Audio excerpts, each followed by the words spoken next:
Hello guys, welcome to my YouTube channel. അപ്പോൾ ഈ thumbnail കണ്ടപ്പോൾ തന്നെ നിങ്ങൾക്ക് മനസ്സിലായിട്ടുണ്ടാവും എന്താണെന്ന്. ഞാൻ ഇന്ന് റമദാൻ വൈബ്സൊക്കെ കാണാൻ വേണ്ടി അൽ കറാമയിലേക്ക് പോവാണ്. അപ്പോൾ ഞാനുണ്ട്, എൻ്റെ സിസ്റ്ററുണ്ട്, സിസ്റ്ററിൻ്റെ ഹസ്ബൻഡ് ഉണ്ട്, പിന്നെ നമ്മളെ നെയ്ബറുണ്ട്. അപ്പോൾ നമ്മളെല്ലാവരും കൂടെ ഒന്ന് പോവാണ്. അവിടെ കുറേ വൈഡ് വെറൈറ്റീസ് ഓഫ് ഫുഡ്, പിന്നെ സ്ട്രീറ്റ് ഫുഡ്, കുറേ സ്വീറ്റ് ഫുഡ്സ്, പിന്നെ ഫലൂദാസ്, അങ്ങനത്തെ ഐസ്ക്രീംസ്, അങ്ങനെ കുറേ വൈഡ് വെറൈറ്റീസൊക്കെ ഉണ്ടെന്നൊക്കെ കേട്ടിട്ടുണ്ടായിരുന്നു. അപ്പോൾ ലേറ്റ് നൈറ്റാണ് ഇതൊക്കെ തുടങ്ങുന്നത്. അപ്പോൾ ആ ഒരു ടൈമാണ് നമ്മൾ പോയിട്ടുണ്ടായിരുന്നത്. അതിൻ്റെ മുന്നേ ഒരു ദിവസം നമ്മൾ പോയിട്ടുണ്ടായിരുന്നു, പക്ഷേ അൺഫോർച്ചുനേറ്റ്ലി അത് ക്ലോസ്ഡ് ആയിരുന്നു. സ്റ്റോൾസൊക്കെ എക്സാക്ട്ലി ഒരു 20-30 സ്റ്റോൾസ് ഉണ്ടായിരുന്നു അവിടെ ഇൻസ്റ്റാൾ ചെയ്തിട്ടുണ്ടായിരുന്നേ കറാമയിൽ. അപ്പോൾ അതൊക്കെ ക്ലോസ്ഡ് ആയിട്ടുണ്ടായിരുന്നു. ബിക്കോസ് നമ്മൾ അവിടെ എത്തുമ്പോഴത്തേക്കും ലൈക്ക് 12:30 ആയിട്ടുണ്ടായിരുന്നു. അതുകൊണ്ട് അത് ലൈക്ക് 10:30, 11 o'clock വരെയാണ് അത് ഓപ്പൺ ആയിട്ടുണ്ടാവുള്ളൂ. അതിന് ശേഷം അത് ക്ലോസ് ആയിരുന്നു. അപ്പോൾ ഫസ്റ്റ് ഡേ നമുക്ക് കാണാൻ പറ്റില്ല. അങ്ങനെ നമ്മൾ സെക്കൻഡ് ഡേ പിന്നെയും അത് കാണാൻ വേണ്ടി പോയിട്ടുണ്ടായിരുന്നു. റമദാൻ സ്ട്രീറ്റ് ഫുഡ് ഫെസ്റ്റിവൽ എന്നാണ് പറയുന്നത്. അപ്പോൾ അവിടെ കുറേ ലൈക്ക് ചെറിയ ചെറിയ പ്രോഗ്രാംസൊക്കെ ഇങ്ങനെ ഓർഗനൈസ് ചെയ്യുന്നു. ഫേസ് പെയിൻറ്റിങ്സും ഉണ്ടായിരുന്നു. പിന്നെ അതേപോലെ തന്നെ അവിടെ ഈ ഹാൻഡ് പാൻ എന്ന് പറഞ്ഞൊരു ഇൻസ്ട്രുമെൻറ്റ് ലൈക്ക് വായിക്കാൻ വേണ്ടി ഒരു മ്യൂസീഷ്യൻ വന്നിട്ടുണ്ടായിരുന്നു. പിന്നെ അതേപോലെ തന്നെ സൂഫി ഡാൻസ് ഉണ്ടായിരുന്നു. പിന്നെ വേറെ കുറേ പരിപാടീസ് ഉണ്ടായിരുന്നു. ലൈക്ക് അടിപൊളിയായിരുന്നു. അതേപോലെ തന്നെ അവിടെ ക്രൗഡ് എന്ന് പറഞ്ഞു കഴിഞ്ഞാൽ ഭയങ്കര ക്രൗഡായിരുന്നു. ലൈക്ക് അത് മാനേജ് ചെയ്യാൻ തന്നെ കുറേ പോലീസസും കാര്യങ്ങളൊക്കെ ഉണ്ടായിരുന്നു. അടിപൊളി വൈബായിരുന്നു.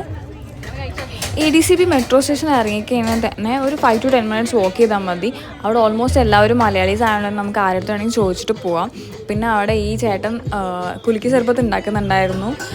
അടിപൊളിയായിരുന്നു അത് കാണാൻ വേണ്ടി. അത് കാണാൻ തന്നെ ആൾക്കാർ കുറേ ക്യൂ ആയിരുന്നു. ലൈക്ക് അത് മുകളിലേക്ക് എറിഞ്ഞിട്ടൊക്കെ പിടിച്ചിട്ട് നല്ലതായിരുന്നു.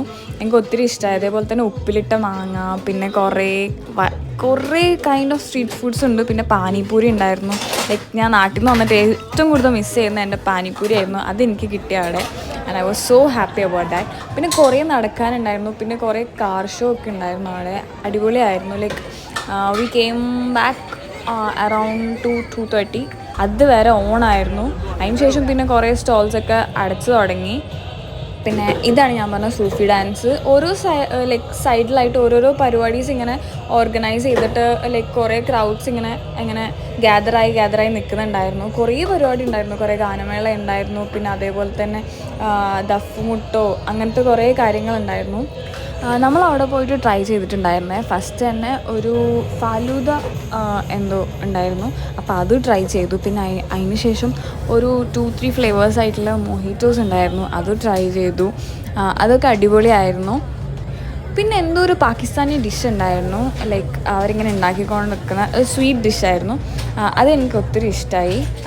അതിന് ലൈക്ക് ഭയങ്കര ക്യൂ ആയിരുന്നു. ലൈക്ക് ഉണ്ടാക്കി ഇങ്ങനെ ചൂടോടെ ഇടുന്തോറും ഇങ്ങനെ ഷുഗർ സിറപ്പിൽ ഇച്ചിരി നേരം ലൈക്ക് സോക്ക് ചെയ്ത് വെക്കണം. പക്ഷെ അതിനൊന്നും സമയം ഉണ്ടായിരുന്നില്ല. കാരണം അത്രയും ക്രൗഡ് ആയതുകൊണ്ട് അതിങ്ങനെ തീർന്നുകൊണ്ടിരിക്കുകയായിരുന്നു. ലൈക്ക് അത് അടിപൊളിയായിരുന്നു. എനിക്ക് ഒത്തിരി ഇഷ്ടമായി. പിന്നെ ഫുള്ള് ലൈക്ക് പാട്ടും ഡാൻസും ലൈക്ക് ഗാനമേളയൊക്കെ ആയിരുന്നു. ലൈക്ക് നാട്ടിലെത്തിയൊരു ഫീലായിരുന്നു. കാരണം ഫുൾ മലയാളം സോങ്സും മലയാളീസും അടിപൊളിയായിരുന്നു. ആകെ കുറച്ച് പ്രശ്നം ഞാൻ ഫേസ് ചെയ്ത് കുറച്ച് നടക്കാനുണ്ടായിരുന്നു. കുറച്ച് കൂടുതൽ നടക്കാനുണ്ടായിരുന്നു. പിന്നെ ഒരു ലാസ്റ്റ് എൻഡിലേക്ക് നമ്മൾ നടന്നു വന്നിട്ടുണ്ടായിരുന്നു. നമ്മൾ കാർ അവിടെ പാർക്ക് ചെയ്തതെന്ന് വിചാരിച്ചിട്ട്. പക്ഷേ സ്ഥലം മാറിപ്പോയി. പിന്നെ ഞങ്ങളങ്ങനെ ചുറ്റി വന്നിട്ട് ലാസ്റ്റാണ് കാർ പാർക്ക് ചെയ്ത സ്ഥലമൊക്കെ ഞങ്ങൾ കണ്ടുപിടിച്ചത്. എല്ലാ സ്ഥലവും സെയിം ലൈറ്റിങ്ങും കാര്യങ്ങളൊക്കെ ആയതുകൊണ്ട് റോഡൊക്കെ അങ്ങോട്ടും ഇങ്ങോട്ടും മാറിപ്പോവും. ആകെ അതേ ഒരു പ്രശ്നമായിട്ടുള്ളൂ. പക്ഷേ ഫുഡൊക്കെ അപാര ടേസ്റ്റായിരുന്നു. അടിപൊളിയായിരുന്നു. കുനാഫ ഉണ്ട്. പിന്നെ കുറേ ഫ്രൈഡ് ഐറ്റംസ് ഉണ്ട്. അതേപോലെ തന്നെ പിന്നെ ദേപുട്ടുണ്ട് അവിടെ ഒരു ഫ്രാഞ്ചൈസ് ഉണ്ട്. പിന്നെ അതേപോലെ തന്നെ തലശ്ശേരി റെസ്റ്റോറൻ്റ് ഉണ്ട്. പക്ഷെ എനിക്ക് സമയം ഉണ്ടായിരുന്നില്ല അതൊന്നും കാണാൻ വേണ്ടിയിട്ട്. അപ്പോൾ അത്രേ ഉള്ളൂ. അപ്പോൾ നെക്സ്റ്റ് വീഡിയോയിൽ കാണുന്നവരെ ബൈ ബൈ.